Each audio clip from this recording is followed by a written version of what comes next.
everyone. I'm Darian Gold, and welcome to All Things Pilates Season 6. As we dig deeper into the life of a contrologist, this season's guest list shares what the Pilates methodology can offer to anyone who desires health and wellness.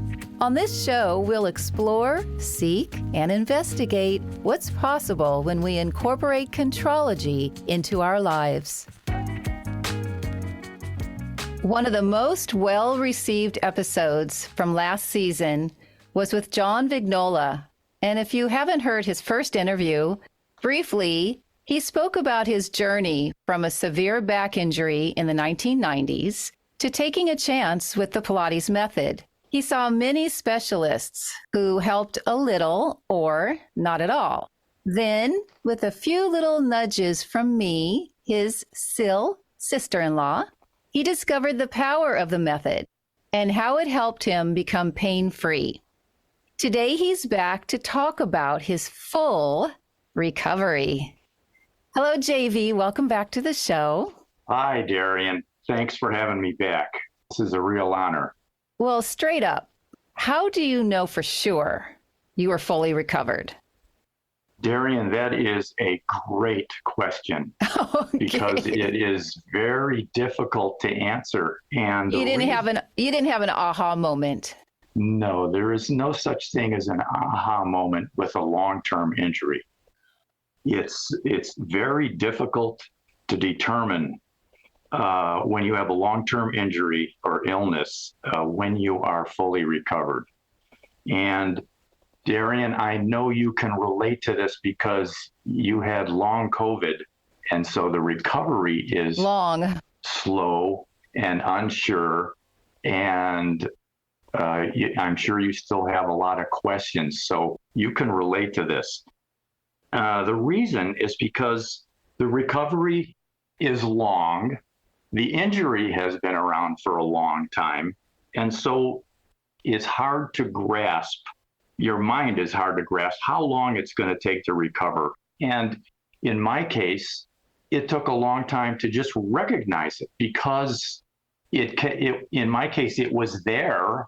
And it took me about 3 or 4 months to really realize that I had been recovered. So I like to use an example. The reason it's so difficult to determine whether you are fully recovered is think of your recovery and your injury like a stock market chart. A stock market chart is not just a straight line up or down. It has a sawtooth pattern to it. In other words, in a stock market, bull market, there is an upward trend, but that is only determined by the highs are a little higher than the last time and the lows are a little higher than last time. That's difficult to recognize. And on the same thing on the downside, you can't find the bottom to it either because your lows are a little lower and your highs are a little lower. So it is very difficult to recognize. And I know all of you stock market people out there can identify with this. This is why the stock market is so tough to figure out. If you don't look at it in trend-wise, you don't know what a horrible market day is, if that's the beginning of the end or not. So that's why I like to use this as an example. So the answer is, it took me about 6 months from the time I began your classes to what I consider full recovery.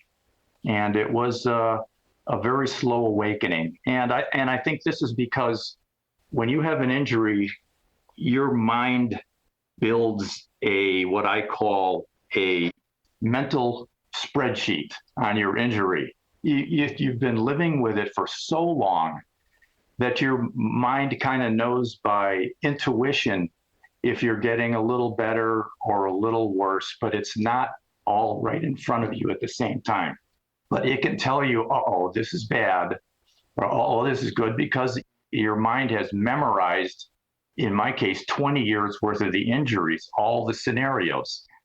This hurt your back, and it's going to take you 2 weeks to recover from that. This is all built into your brain. So my recovery was a slow awareness that, hey, guess what? I would still hurt my back, but guess what? It was like a stock market chart. That low, it didn't take me as long to recover this time. And so that's how I finally determined that, hey, I think I'm better from taking Darian's Pilates mat class. This is the best I've been in 20 years. I seem to remember that after a class, maybe that day or following day, if I were to talk to you or you sent me a text or something, I would ask you, how is your back today after that class? I seem to remember you're saying that it's still tight in the morning, but it doesn't take so long to let everything open up. I am finding that instead of it taking 2 hours, now it's maybe just under an hour. That's how you were basing how the mat work was responding into your body and how it showed up when you would just get up in the morning. Remember, you said you would get up and your back was super stiff, and you walk down the stairs, your back is super stiff. But then that started to diminish as you became more and more consistent with the mat work. Is that correct? That's very accurate. And yes. And so going back to the stock market chart analogy, it took quite a bit of time to realize that I was on an uptrend. Simple as that. And I had not had an uptrend in 20 years. So that motivated you to stay with the Pilates mat. Absolutely.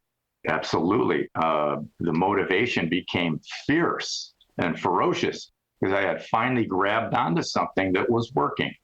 Once I grabbed onto that, then I was on a one-way, huge motivational trend to get my back better through Pilates, using the first tool that had ever worked for me, Pilates mat.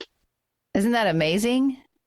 Amazing. And the amazement about it is I had no indication it would. I was coming from a place of I'll try anything. So Pilates mat was on an equal plane with everything that I had tried. I had no expectations. I did not know if it was going to work or if it was not going to work.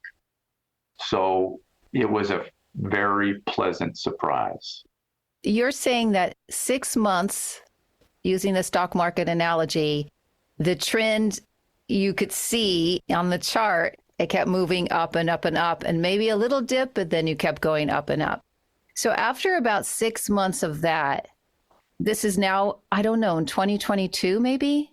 Yes. Because I'm trying to, around 2022, because you started, I'm recovering at your house sometime in 2021.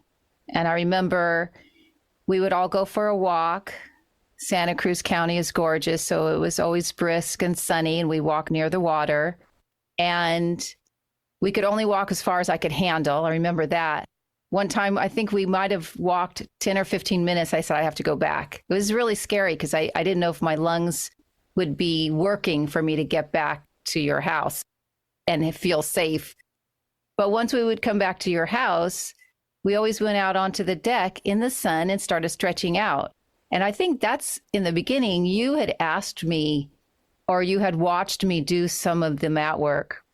And I just gave you a couple of instructions and you started to practice what I was giving you. But there was no commitment there because you didn't know what the hell it was all about. So that was sometime in mid 2021. Correct. Yes.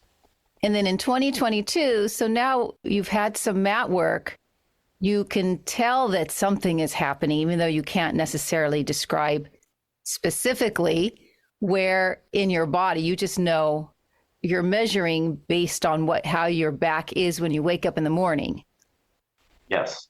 At some point, did you say to yourself, I believe I am fully recovered? Did you say those words to yourself? And if so, how did that make you feel? What was going on in your head?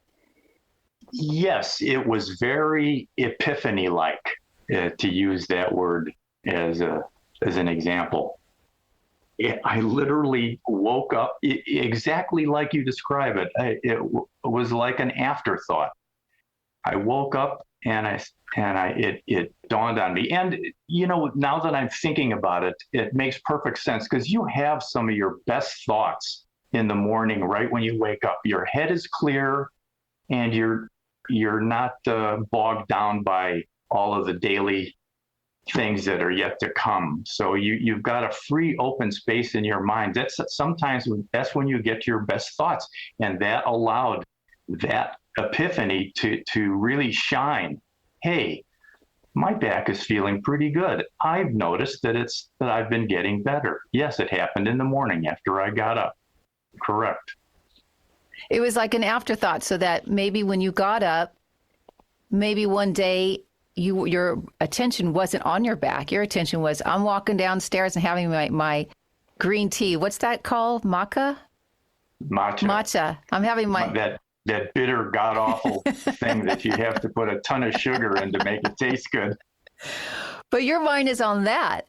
So I can imagine that I think that's for all of us when we have something that's plaguing us and at some point it dissipates and we go about our day. And then at some point we go, wait a second, my mind hasn't been focused on this one part of my body. That must mean that things are getting better. Things are looking up.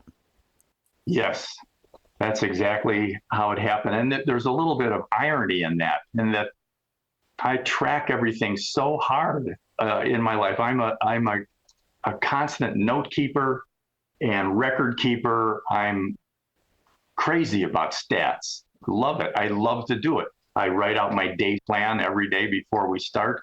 And something like this, in which I engaged in the Pilates mat specifically to see if it would help my back. And you think I would have kept track of it. And the irony is I kind of lost that thought, which was good. Took my mind off, hey, am I making progress with my back or not? That became kind of secondary because I was enjoying learning the new Pilates mat and how different it was from everything I've ever done, that I kind of took my mind off of yes, I'm doing this to see if this will help my back. Yes. And that leads me to sort of a follow-up question, even though I didn't ask you a question right there. How did your low back influence your decision-making on your daily activities? So like you're saying now, which is ironic because you didn't put down, oh, here is where my low back hurts and I'm not going to do gardening or yard work today. But I'm sure your low back influenced how you decided what activity you were going to do that day. It did influence, but again, it had been so long, it was subconscious. I never said to myself, I'm not going to do that. It's like the traffic in LA, really, because traffic just becomes part of it. So if you have to be somewhere, you already know you build in 2 extra hours. You don't even think about it. Excellent analogy. Excellent. That's exactly what it's like. Your mind, without you having the conscious thought, dictates what you're going to do and how you're going to do it according to how your back feels. It's like an automatic transmission in your body. There would be some days, to use as an example, there'd be some days that my back was really sore and there was no way I was going to go out there and lift a wheelbarrow full of dirt or go raking or shoveling, which would put enormous amount of twisting and stress on the back. I somehow came up with something different to do that day. Never really thought about it. So yeah, that was the mind telling the body, nothing stressful on the back today, John. So the mind obviously plays a big role in how the body heals. Huge. I think the main component of the mind that helps the body heal is conscious, though. And I want to talk about that. And that's the positive attitude. If you have a positive attitude in your mind and you cement it there, no matter how good or bad things are, and it stays fixed that way, that kind of provides the so-called leadership for your body to stay on a certain path always. Again, like I said, I write notes for my chores every day. This is a chore that is written in my mindset every day. You are going to try and get better. You are going to try and get better. And it can help lead the body on that path. Even if you're in using that analogy, in a 20-year bear market with your back, your mind always wants to point that graph upside. So you never felt like giving up? Never, ever felt like giving up. It was always in the back of my mind that I could get better. Some of that was physical too. Remember from my last interview, here's the news that I got from the doctors that always let me know that there was a path to get better. They could find no physical damage in my back. I had the back of a normal, whatever age I was at that, I was in my 40s at the time. That led me to believe there was nothing to put a death sentence on my back. So I'm open to finding something that will make me better again. But those doctors, they weren't PTs. They were medical doctors. And did they correct? Well, I saw both physical therapy. I saw both, but I started with doctors. Okay. And the medical doctors, they didn't probably know about the Pilates method, even though Joe had come here in the 20s. They're not going to say in the 1990s, oh, we've heard about this method that is really, really back corrective. And we are suggesting and recommending that our patients try. So they didn't do that. They could have if they had more knowledge and insight about how the body functions. But even PTs, they helped maybe a little, as I said in the intro. They helped a little. In my case, the least helpful people were the doctors. And that's because it makes perfect sense, because their job was mostly corrective surgery. They have a very narrow window to look at with my type of injury. The physical therapist had a wider window. Had I had damage in my back, they would have had, it would have been 1, 2, 3. You need some corrective surgery or something for that. That would have given them, that, so to speak, a job to do. But they didn't have any job to do with my back. And so they were baffled. But they did one right thing. They passed me on to the physical therapist. Thank God. Or I would have gone there anyway, but at least it came from a bad place. It was not like, yes, this is the next step for you to fill. It was like, we can't do anything. Figure out we can't do anything for you. So go try a physical therapist. That was kind of funny.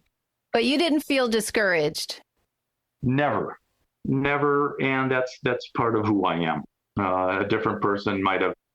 And the reason is my physical being is so high priority, always was, and always will be. And that's why I was so aggressive with it. Other people, maybe it might have been different, but a lot of my ego and self-esteem, and, my self-esteem is all based on my physical. I can appreciate that, and I'm glad for that. I know. Remember last time you just told us how fabulous your abs were? Right. And we'll go into the abs. I know you have a question about the core. We'll get there. So yes, I want to ask you, there are men practicing Joe's method. It's more accepted and embraced, I would say, at this point. Even non-athletic guys who need it for their job or whatever. But there are men out there who still perceive that the Pilates method is just for women. And based on your experience with the Pilates method thus far, what would you say to a guy if, let's say, you're at a gathering and you're talking about the Pilates method and he probably says, oh, isn't that just for girls? How would you set him straight, JV? First of all, I would say to him, that is a preconceived notion that you have. I understand where you're coming from on that. You look at the Pilates. There's a lot of stretching, and there's a lot of parts of it that look like yoga. And by the way, I'm glad I just said yoga, because that was the preconceived image of yoga back in the 70s and 80s. That's just for women, because they would look at a class and see all the stretching and automatically compute that that's for women. And so a preconceived notion is just that. It's without doing any homework or thinking about what it can do for you or anything. It's just this image that you have in your mind. It can really hurt you. So if you write it off because you think it's just for women, you're hurting yourself. Is it because they're intimidated by the stretching factor because their bodies are usually tighter? Do they perceive Joe's method as a requisite is that you have to have a lot of stretch in your body? Do you think that is part of the hesitancy? Yes, I do, but that's a very limiting thing to think that way, because when you need to take on something like Pilates to improve yourself, if you have a preconceived idea about it without thinking about it, it's like you live in a city and the only thing you've ever known is driving in a car. And your work is 6 blocks away and it takes you an hour to get there. And it never dawns on you that they have public transportation. You can get there in 5 minutes, but you grew up with automobiles your whole life. You have no idea that at one time, public transportation, trolley cars and buses and was the main transportation. That's a good example of a preconceived notion. And for the guys, I would say, you need to get over that kind of attitude if you want to improve, because let me add one more thing. There's a lot of male ego in those statements. They can look at a yoga class or a Pilates class to see all the stretching, and they can look and say, oh, I'm not going to be very good in that. I'm not going to look very good in there, and write it off. If you let your ego get in the way, you're closing the doors on a lot of open opportunities. And a healthy body. Never go into any activity because or let me put it this way, don't go into an activity only because you think you would be good at it. That's a terrible attitude.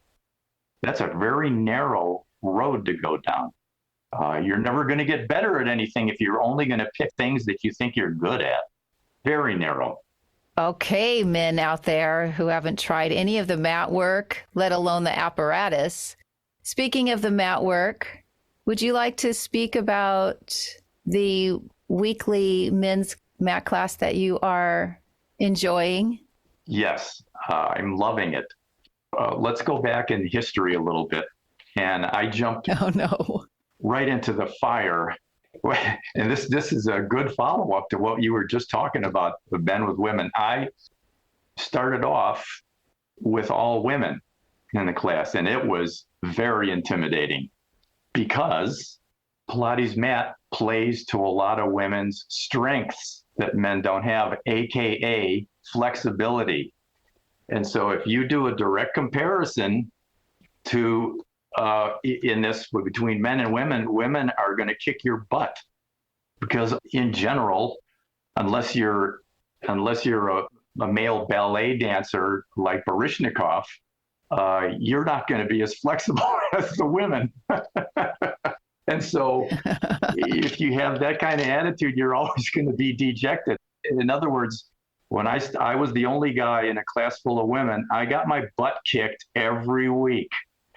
But fortunately, I didn't keep track of points like that. I was looking at to reap the benefits of the class. So I wrote that off and kind of looked at the humor in it to try and get by.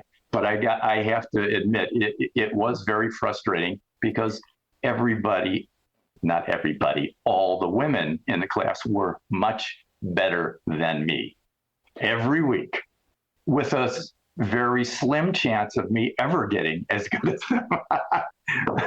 I just had to let it go.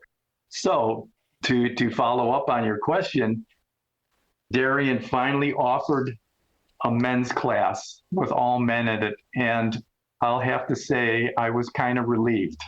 Even though I was never going to quit the women's class, I was kind of relieved to be put on a level playing field with other gentlemen in the same class. As a matter of fact, I kind of went to the head of the class because I had been doing it longer than these other guys. So I'm enjoying it very much now. So, folks, Darian has a men's class, Pilates mat class. If you're having a little problem with women's flexibility issues, here's a class for just us guys.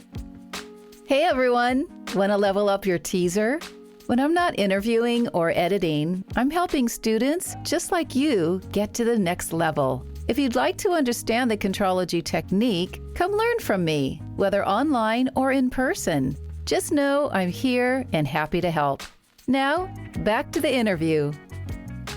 And what did you say probably the first or second time we all met? This is a mat class that I started a couple of months ago, Tuesdays at 9 a.m. California time. Most of the men are in Germany and Austria, and we're trying to build the men here in this country. But what did you say? Do you remember what you said to all the guys after class? And everyone's smiling. You can tell they're glistening. And I had you guys do a whole bunch of push-ups at the end of class. So everyone was very happy. But you said, do you remember? Yes, I do. I wanted to help them prevent from being discouraged in some regard. I know it was the end of the class and their faces were lit up, but I wanted to make them feel comfortable and head them off at the pass, so to speak, for what I had dealt with, and to give them. Because I do the class with them. I am doing the class with them. And of course, I have a lot of flexibility because I've been training for 5 decades. I don't know how that's possible, but it's a long ass time.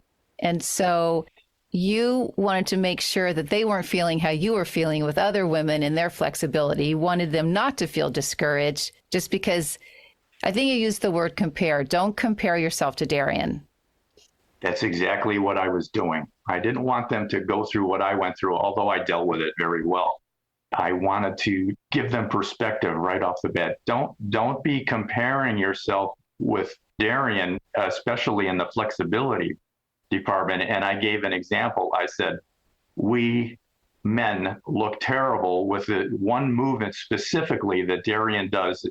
She sits on the floor, spreads her legs out, and then bows over and puts her head, listen to this closely, she can get her head all the way to the floor.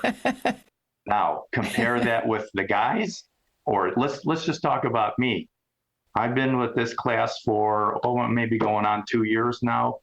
My head can only go at, 90 degrees is straight up, nothing at all. I'm maybe at 75. Remember, Darian's at 100%. I'm at maybe 75 after 2 years and still pushing hard. And so I've made very little progress, might not ever make any progress. But what I wanted to point out to these gentlemen was that's not the point, to be as flexible as Darian.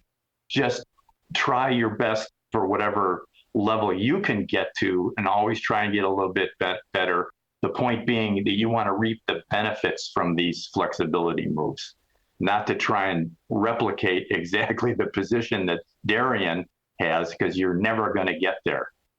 How's that for a positive, negative statement?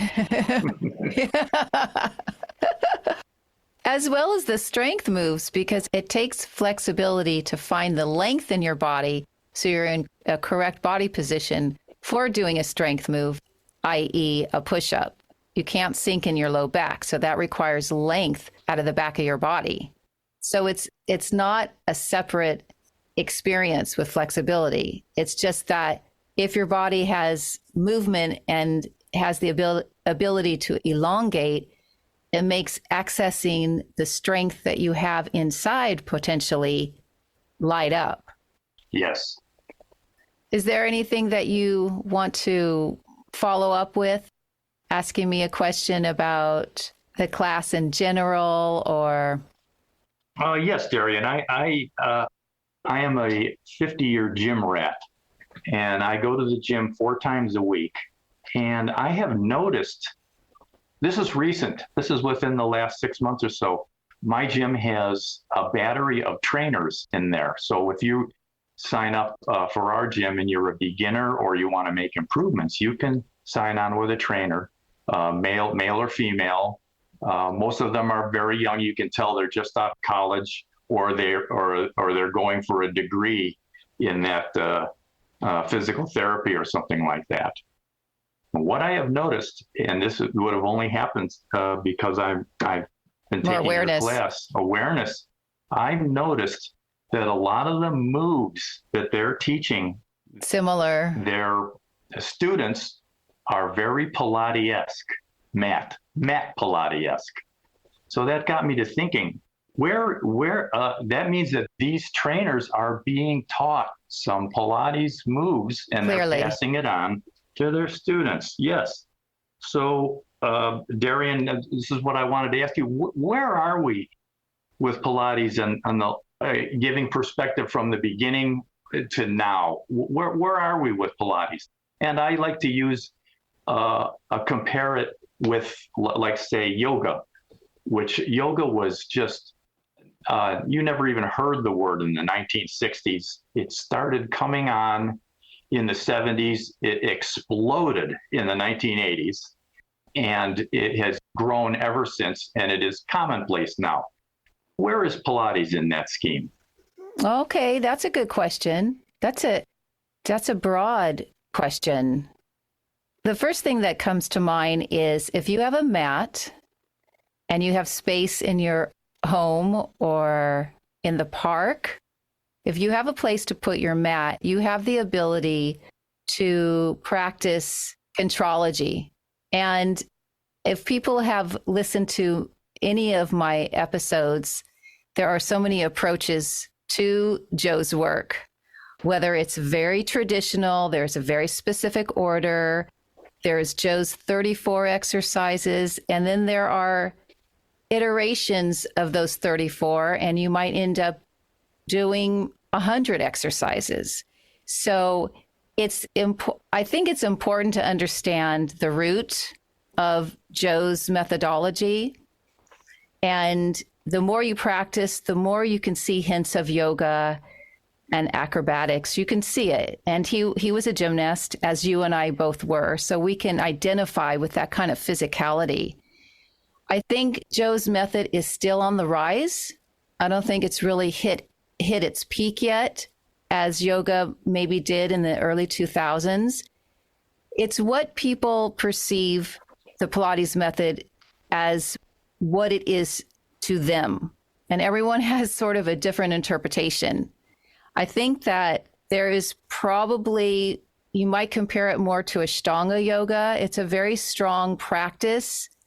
It needs discipline. It needs focus and awareness that you were talking about earlier. And if people can learn even a few of Joe's exercises and done correctly and practiced with the correct breathing, the body will open up in ways that one cannot anticipate. I wouldn't necessarily compare it to yoga. What you will get out of it is more than just becoming flexible. There is always a balance between stretch and strength. So Romana used to say that you could sum up Joe's work in 3 words, which is stretch, strength, and control. So can you find the stretch of the exercise, the strength of the exercise done with full body control? So you could do 7 exercises. I have a DVD called The First 7. You can glean so much from 7 exercises, but it takes a certain amount of focus and intellect to be able to understand the depth of these exercises. I'm not saying that it doesn't take intelligence to practice yoga. It's just a different animal, really. So to answer your question, I would say that Contrology is still on its way up, and it won't hit its peak until basically the world is practicing the mat work. The mat work is a perfect adjunct to any other kind of activity. Even if you spent 15 minutes a day doing rolling like a ball, single leg stretch, double leg stretch, you don't have to do so many exercises to get what your body needs. And as you know, every time you wake up, your body is a little different. So if we can use a specific set of exercises, those exercises will give you what your body needs for that day. Did that answer your question? It sure did. It sure did. And for me, the concept that worked for me from Pilates, and maybe some other kind of exercise that I don't even know the name of, may implement these two tools. The secret that worked for me was the combination of flexibility and strengthening at the same time. Correct. That was the missing ingredient for my lower back. The stretching was not doing the job. The strengthening was missing. And how it was missing was because of my concept of what the core was. It was very narrow. I thought I had a strong, I didn't call it core. I called it abs. I had a six-pack mentality. And what's a six-pack? That's a bodybuilding term of all of the muscles in the front of your stomach showing.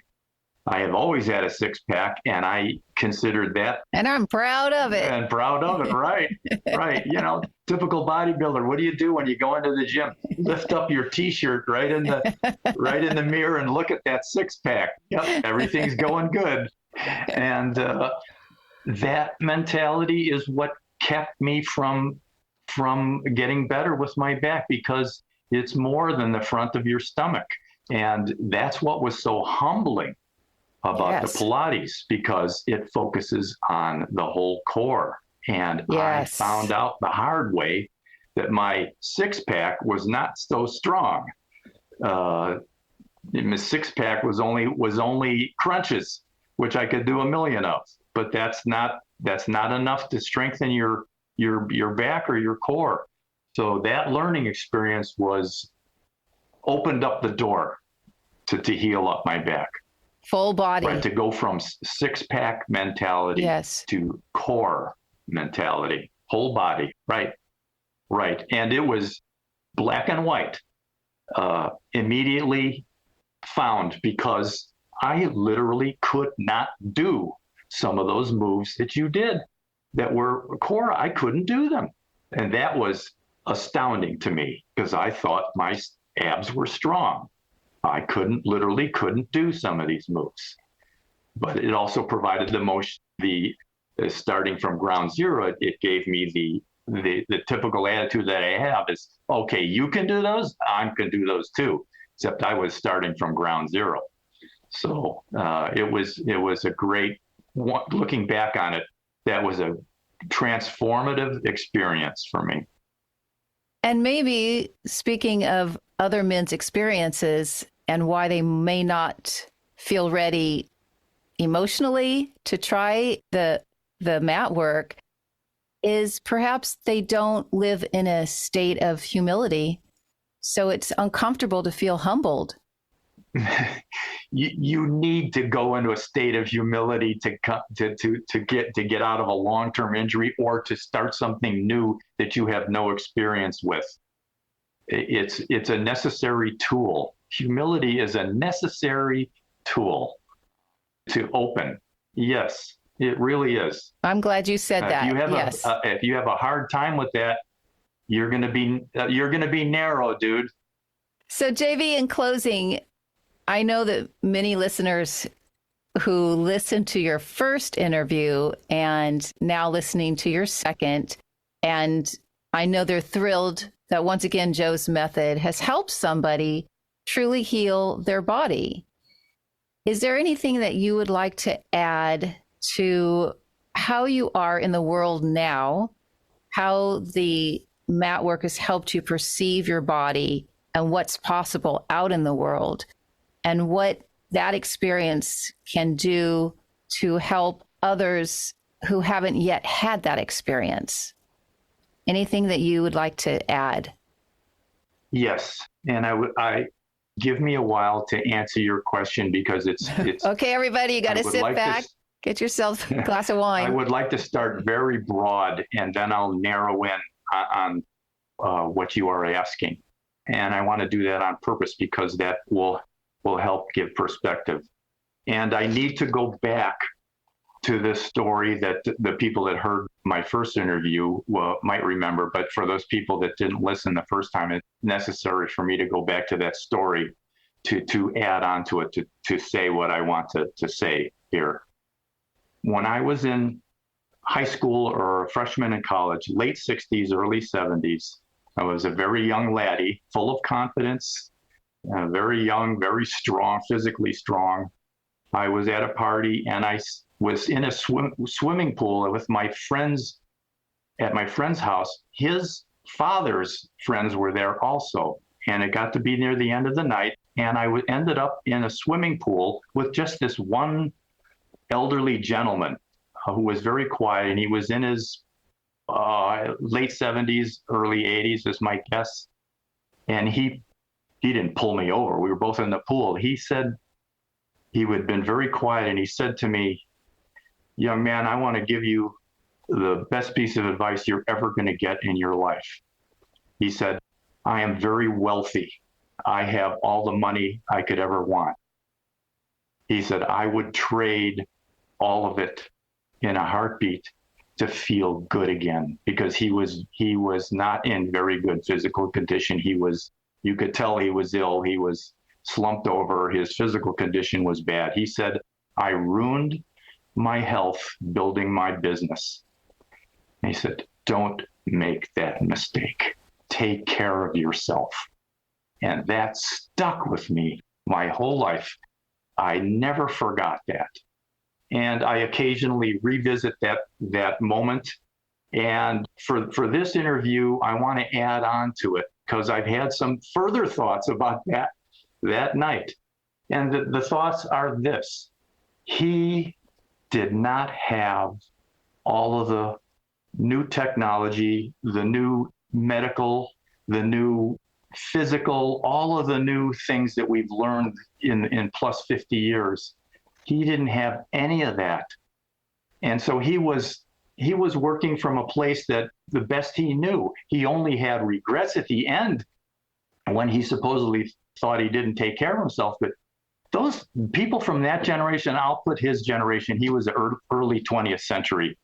He was about my grandfather's age. There was nothing about physical fitness. That all of the physical fitness and therapy and advances all came in the late 60s, 70s, and 80s. He did not have the knowledge to be able to work with. And he was doing what he thought was right. What was the most important thing back then? To make it in this world, make money. And they almost had an attitude just the opposite of, because they didn't have the knowledge of physical fitness, to relax and to be rested was their idea of physical fitness. They didn't have a clue. He didn't have any of the tools.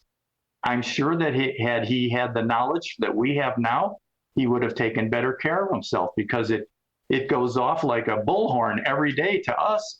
It's in the news all the time. Advancements in physical therapy, advancements in training. And our worst problem now is deciding which part of it you want to grab onto it. All of it is good. You can improve your physical fitness at any aerobic level you want, with evidence behind it that aerobics improves your heart rate. He had none of that back in his day.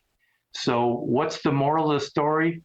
Aren't we lucky to be living in this time of age where we have all of this knowledge at our disposal, and there is no excuse for you not to take care of yourself and have your physical well-being and fitness as a high priority up there along with everything else.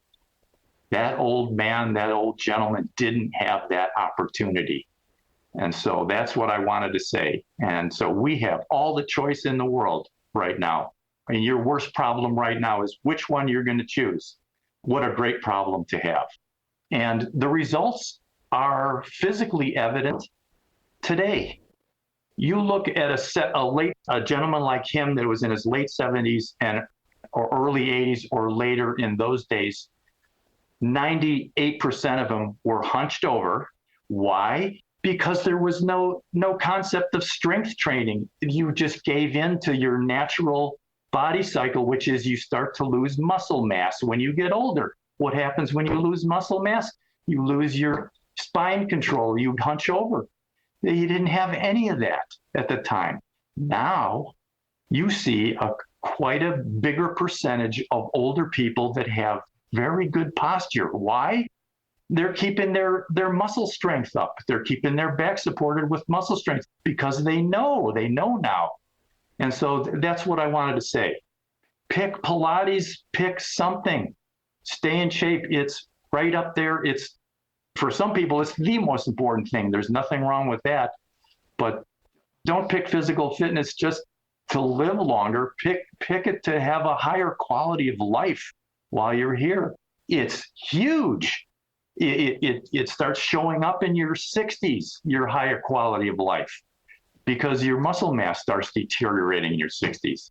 And the other thing I wanted to say is, and this is even just as beautiful, it's never too late. Never too late. You can pick up body mass in your 70s. You can lift weights for the first time in your 70s and start putting on muscle. It's never too late. It's not like if I didn't do this when I was younger, it's too late now. It's never too late. And as a matter of fact, you have some of the people that never exercised in their lives have a little bit of an advantage, although I won't call it an advantage. But all us ex-athletes and joggers are all suffering from sore knees or worse. The people that start jogging in their 60s and 70s don't have any knee pain. So there you go. You got an advantage. That's fantastic, JV. Well, continued health and wellness and contrology, and see you next Tuesday for class. You bet. I'll be there, and I will, looking forward to it very much. I'm getting to know my other male gents in the class, and I'm worried about them starting to pass me up because some of them are a little more flexible than me already. I'm not going to let it happen. All right. All right. Thanks for having me, Darian. I really appreciate it. Thank you, JV. All Things Pilates is produced, written, edited, and hosted by me, Darian Gold. Mastered audio mix, Fabian Romero. Original music, a.k.a. Johnny. And we'd love for you to leave us a review on Apple Podcast or Spotify. That way you let all of us know what you like about All Things Pilates. Also, if you're interested in helping to support this podcast, become a subscriber. It helps to cover all the back-end costs that accrue when producing a show. To learn more about how you can be part of our growing community, check out our show notes. It's never too late. Verdi composed his Ave Maria at the age of 85. Michelangelo was carving the Rondanini Pietà 6 days before he died at 89. Martha Graham performed until she was 75 and choreographed her 180th work at the age of 95. It's never too late to follow your dreams.